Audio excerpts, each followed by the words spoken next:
Welcome to St. Matthew. We are a neighborhood church. We are a neighborhood church. We are a neighborhood church. Making a world of difference.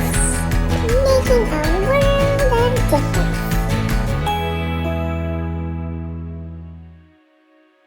Very grateful for where I am. I live in Walnut Creek with two amazing parents who shower me with praise, and I think I sort of have an unfair advantage because I'm pretty much grateful for everything.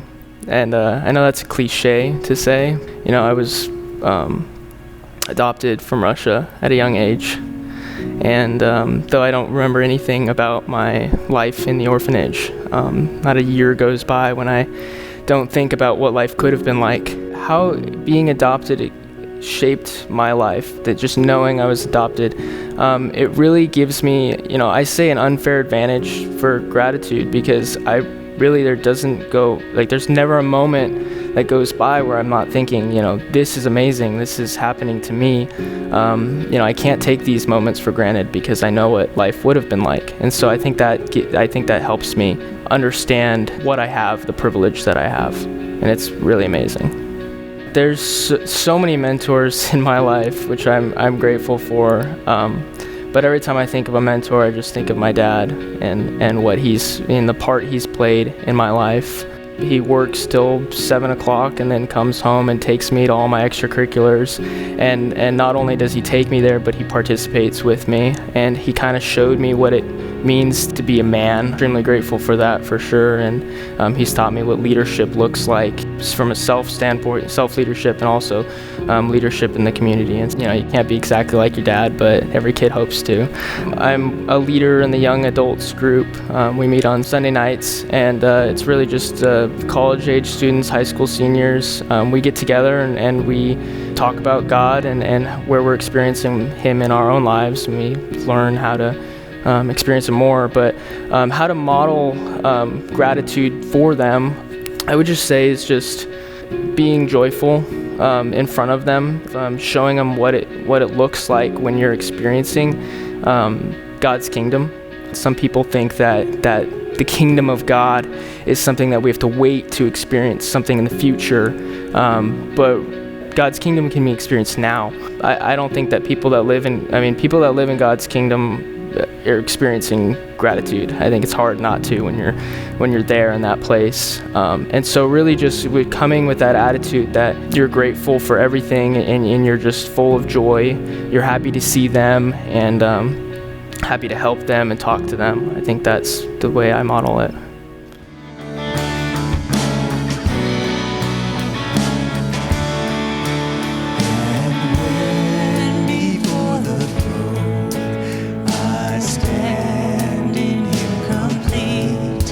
Jesus died my soul to save, my lips shall still repeat. Jesus paid it all to Him I owe. Sin had left a crimson stain, He washed it white as snow. Sin had left a crimson stain, He washed it white as snow. He washed me white as snow. He washed me white as snow.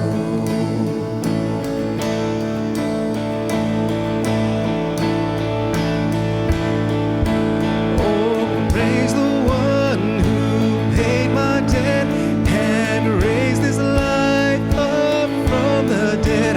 Oh, praise the one who paid my debt and raised His life up from the dead.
laid it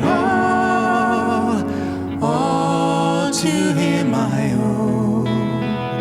Sin had left a crimson stain, he washed it white as snow. Sin had left a crimson stain, he washed it white as snow.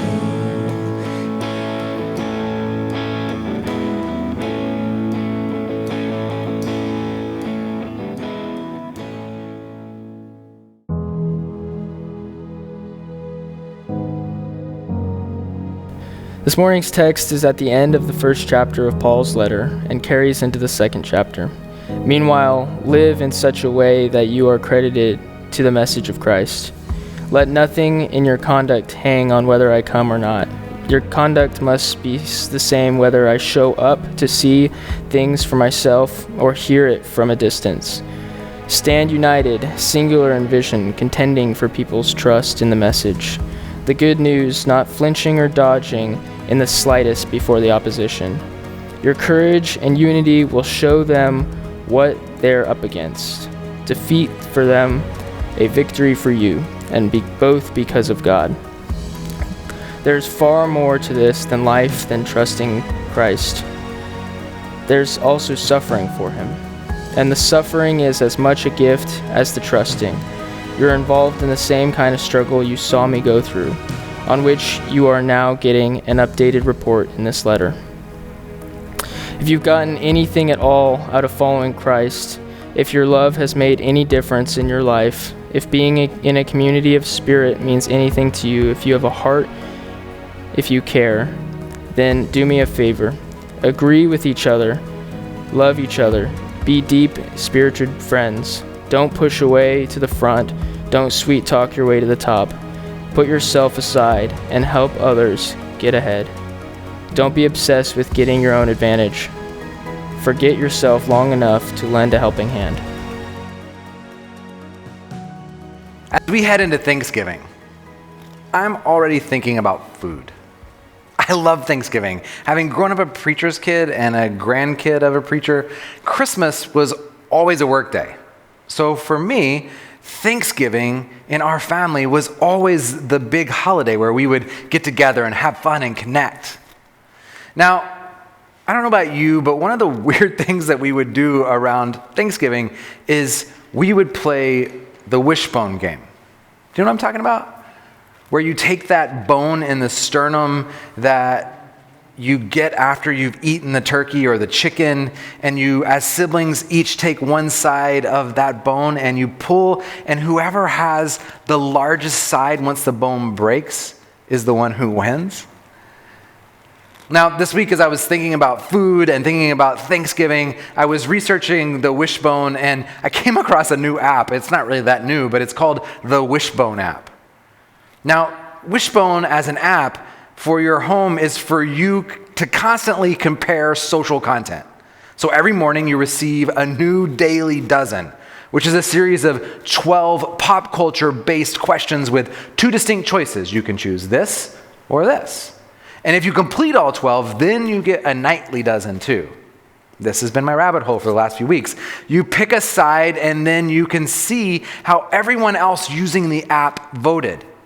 It's quick and it's fun, and it's the great brain play for the start of every morning, giving us a little bit of knowledge about what's buzzing around the world. It covers humor and fashion and celebrities and sports and music and pretty much anything that you might want to talk about or even not talk about.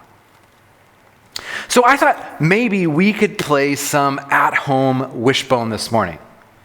In your home, as you're watching, I want you to vote and see what wins for Thanksgiving. Turkey or ham? Mashed potatoes or baked potatoes? Sweet potato casserole or potato casserole? Green beans or asparagus? Now here's a contentious one. Dressing or stuffing? What about dessert? Pecan pie or pumpkin pie? See, if you were wondering what to make for Thanksgiving, now you know exactly what the people around you want for Thanksgiving. Now, all playing aside, this got me thinking. We live in a wishbone society where we're all forced, it seems, to choose this or that. Where every moment of our life, we're pitting one thing against another. We've been conditioned to think that somehow forming binaries is better. We've always got to figure out who will get the bigger side of the wishbone. So it made me start thinking about what would Paul say to the wishbone church in America today?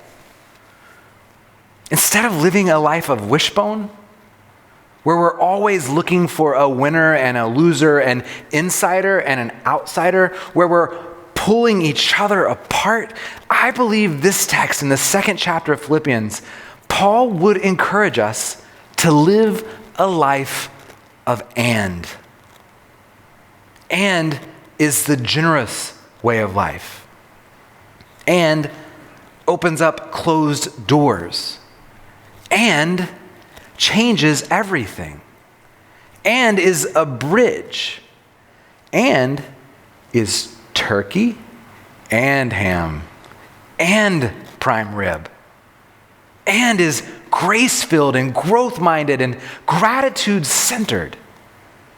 So how do we as a people of faith live a life of and? Paul tells us that to live a life of and, we must be humble. That we have to put others before ourselves. The Message translation says it beautifully. It says, agree with each other. Love each other. Be deep-spirited friends. Don't push your way up to the front. Don't sweet-talk your way to the top. Put yourself aside and help others get ahead. Don't be obsessed with getting your own advantage. Forget yourself long enough to lend a helping hand. The second thing that Paul would tell us in the midst of being and people is first be humble, but second, stand courageous in offering the good news. Now, the good news often looks different than what we might think. This weekend, I watched a movie documentary called Emmanuel. If you haven't seen it, I encourage you to watch it today with your family. Talk about standing courageous. You might remember the story. On June 17th, a white supremacist walks into a Bible study at the Emmanuel African Methodist Episcopal Church, and he guns down 9 African Americans. Yet somehow, through the midst of this documentary, this church, these people choose to forgive. It's almost incomprehensible. This community chooses to speak forgiveness instead of hate, even when what brought destruction to them was the hate of someone against them simply for the color of their skin. Now, this doesn't mean that white supremacists shouldn't be held accountable. In fact, even in forgiving him, they still wanted accountability. Yet they recognize that harboring their own hate just gives him power. And as MLK says, hate only begets hate. Only love can defeat hate. So we have to be bold with our sharing of the good news. And then Paul tells us that we have to create community. Literally, community meaning with unity. Part of creating community means we bring folks together. How do we build love even when we disagree? How do we build community when we see the world differently? How do we hold our faith even when we understand that intimate thing differently? We must make room for and. We must embody the way of and, the generous way that makes room for those that differ from us. Now, does this mean that you have to check your convictions at the door? No way. Hold fast to your convictions. Hold fast to the path that God has laid in your heart, but be humble enough not to single story those that believe and are convicted differently than you. We must be humble enough to look for and see the other stories that make the complex people that we actually are. Because I'm not my political party. And I'm not just one aspect of my faith belief. And neither are you. See, the beauty of unity is found in our complexity, not in our simplicity. Unity where everyone looks and acts the same is easy, and nobody wants to be a part of that. But unity where we actually come together in our difference is where the power is. Unity through our diversity, unity through difference, not in spite of it. This type of unity screams boldly to the world what the love of Christ really looks like. This kind of and unity is the good news our world is in desperate need to hear and to feel and experience. In fact, John tells us that the world will actually know who God is by how we love each other. Here's the promise that Paul reminds us at the end of chapter 2. Do everything readily and cheerfully, not bickering, no second guessing. Go out into the world uncorrupted, a breath of fresh air in the squalid and polluted society, providing people with a glimpse of good living, of the living God. Carry the light-giving message into the night in a world that says we must polarize one another. That we can't be in a meaningful relationship with those with which we differ. That we must see the world through binary lenses. This is all squalid air that the church and the world have held in common for far too long. Paul challenges us to be a people of and, to choosing a path of humility, to being courageous in offering good news, which will look differently than what we think and will make us radically uncomfortable, to create community that embraces unity through its diversity, not its singularity. Now, each of these things is a breath of fresh air in a world that's longing to breathe in. Each of these are good news in a bad news world. So may we become a church and a people of and. I believe that meals change everything. The world would be in much less chaos if people who didn't see eye to eye would stop arguing and would start eating with one another. If we would invite one another into each other's homes, we would no longer be able to single story each other. This meal we embark on each Sunday is the example that Christ gave us on how to do that. It's a meal bathed in the humility of Jesus. Remember, he eats a meal with someone he knows is about to betray him. And this meal is a Thanksgiving meal. As we talked about last week, the word Eucharisteo, Thanksgiving, envelops the Greek words for grace, charis, but it also holds its derivative, the Greek word chara, meaning joy. Charis, grace, Eucharisteo, Thanksgiving, chara, joy. Deep joy is found at the table of the Eucharist, the table of thanksgiving. At this meal of thanksgiving, we remember the love of Jesus and the joy that that love creates. So we invite you into this Thanksgiving table. All are welcome. And the most inclusive table of the world is open for you, and there is nothing that can separate you from God's love. And in the night in which Christ's love was revealed to its fullest, Jesus took the bread, and he broke it, and he said, "This is my body given for you. Take, eat, and remember me." In the same way, he took the cup, blessed it, and said, "This is the new covenant for the forgiveness of sins. Take, drink, and remember me. Share your bread and cup at home, saying the bread of life and the cup of grace." God, we thank you for your call to grace, gratitude, and growth. May we be challenged to go deeper, to be more thankful, and to know the power of your grace. Father in heaven, hallowed be thy name. Your kingdom come, your will be done here as in heaven.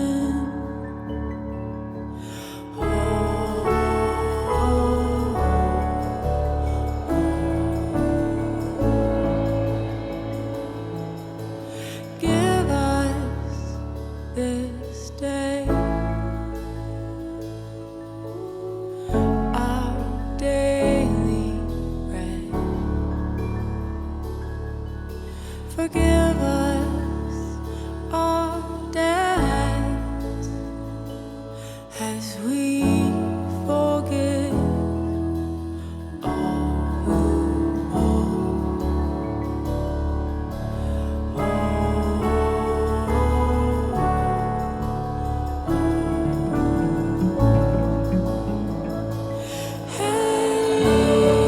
lead us not into temptation.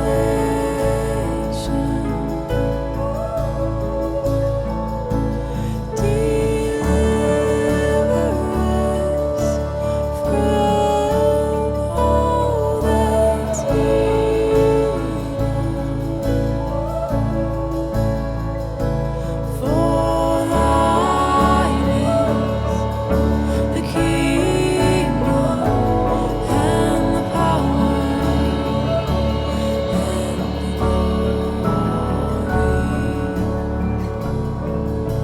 the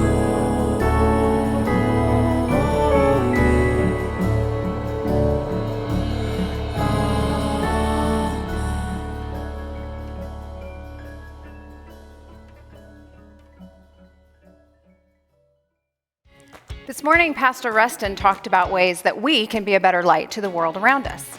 One of those ways he shared was humility. Do you know what humility means? Humility is putting others first by giving up what you think you deserve. Whoa, are you upside down? Or am I upside down? Whoa, wait, how do we fix this? I'm getting a little dizzy up here. Everything's upside down. Mike, can you help me? Can you get things turned right side up? Whoa. Oh, whew, thanks, Mike. That's much better. Is that better for you? Anyway, Jesus changes everything. Jesus turned the world right side up, just like Mike helped me turn our screen right side up again. See, the world says that we always have to do better than other people. It tells us we always have to compete. It tells us that we should always get our way. But Jesus flips that. And to be the church that follows Jesus, we have to flip that way of thinking as well and choose to be humble. Jesus challenges us to treat other people better, even valuing others, looking out for the good of other people more than ourselves. Instead of saying, I'm number one, to be humble means to say to someone else, you're number one. Do you need an example? Let's say you're looking for a snack and you go to the cabinet where all the best snacks are, and there is only one package of Oreos left in your house. What do? Do you keep it for yourself and eat it? Or do you let your silly sister eat it? Or maybe your parents? If you really like Oreos, that's a tough question. But being humble means you put others first. Maybe you share those cookies, or you let someone else have the last package. We put others first because Jesus put all of us first.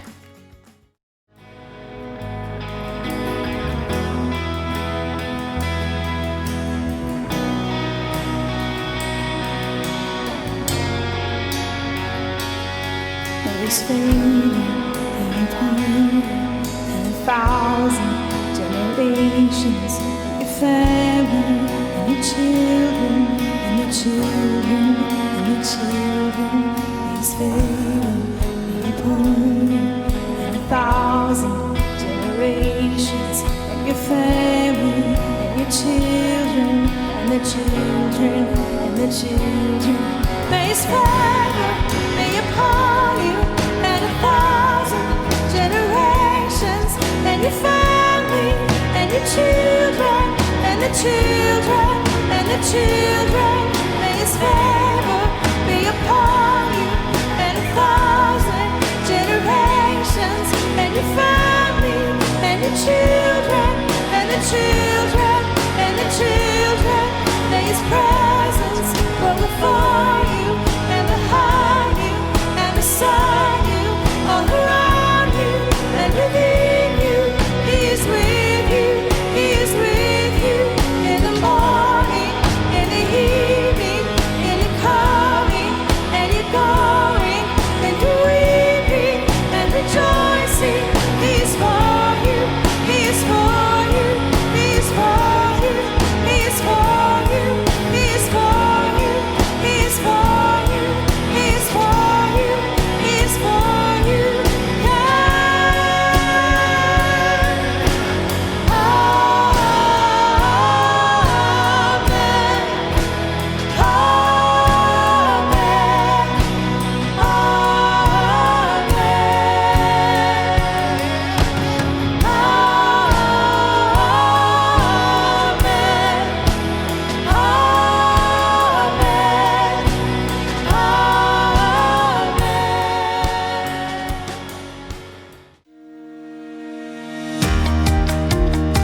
We are so glad that you were able to worship with us. If you enjoyed this service, take a second to press the thumbs up and make sure to hit the YouTube subscribe button to get notified of any future videos. St. Matthew is a neighborhood church making a world of difference, and the only way we are able to do that is through your generous giving. We have 3 easy ways where you can set up your own giving plan, either by visiting our website at www.stmatthew.org/give, or you can set up a recurring bill pay through your financial provider. Lastly, you can give with your cell phone right now by texting GIVE to 925-854-4402 and following the prompts. St. Matthew is continuing to hold a food drive to support the Monument Crisis Center. Please check out our social media and online news for current needs. Drop your food donations off at the church in the bin or boxes labeled Monument Crisis Center, Monday through Friday, 10 a.m. to 7 p.m. There are 2 ways you can stay up to date with everything going on at St. Matthew, either by checking out the Happening Now section of our website each week, or by signing up to have the e-news delivered to your inbox. You can even sign up right now for our e-news by texting St. Matt to 22828. To learn more about St. Matthew and our mission, you can find us on Facebook and Instagram. Links to our social media are also in the description of this video. Again, thank you for joining us online this Sunday. Now, go in peace to love and serve the Lord. Thanks be to God. Mike, can you help me? Oh.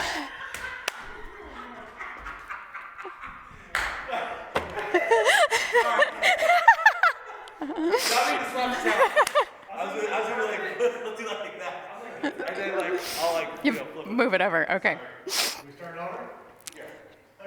From where? Do you want me to just, Mike, can you help me? Okay. Yeah, you might need help. Okay.